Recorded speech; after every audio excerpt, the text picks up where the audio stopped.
யாரெல்லாம் இந்த பச்சை முந்திரி டேஸ்ட் பண்ணியிருக்கீங்கன்னு சொல்லுங்கள். இன்றைக்கி இது பார்த்ததும் செம்ம குஷி ஆயிடுச்சு.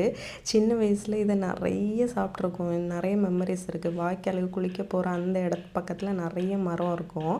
அங்கே குளித்து முடிச்சுட்டு நேராக அங்கே புகுந்துருவோம். அங்கே பழுத்து நிற்கும் இல்லையா அந்த பழம், அப்படியே பறித்து ஃப்ரெஷ்ஷாக சாப்பிடுவோம். அதோட பேர் எங்கள் ஊரில் கொல்லாம்பழம்னு சொல்லுவோம். அந்த முந்திரியை வந்து அண்டின்னு சொல்லுவோம். ரீசெண்டாக தான் எனக்கு இந்த முந்திரி பேரே தெரியும். இப்போவுமே ஊரில் போனால் அண்டி அண்டின்னு தான் சொல்லுவோம். அப்புறம் அந்த பச்சையாக இருக்கிறது டேஸ்ட்டாக இருக்கும்னு தெரியும். ஆனால் இது எப்படி சாப்பிடணுன்னுலாம் தெரியாதா, வாயை வச்சு கடிச்செல்லாம் சாப்பிடுவோம்.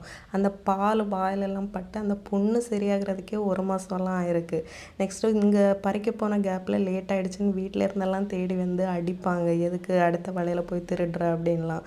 அப்படி ஏகப்பட்ட மெமரிஸ். இதோட சேலஞ்சிங் பார்ட்டே வந்து என்னென்னா, இதை கரெக்டாக அந்த ஷேப்பாக வெட்டி எடுத்து அந்த தோலெல்லாம் நீட்டாக ரிமூவ் பண்ணிவிட்டு அழகாக தொடச்சிட்டு சாப்பிடணும். இது குழம்பும் வைக்கலாம். ஆனால் இன்றைக்கி அதுக்கெல்லாம் பத்தலை, காலி ஆகிடுச்சு.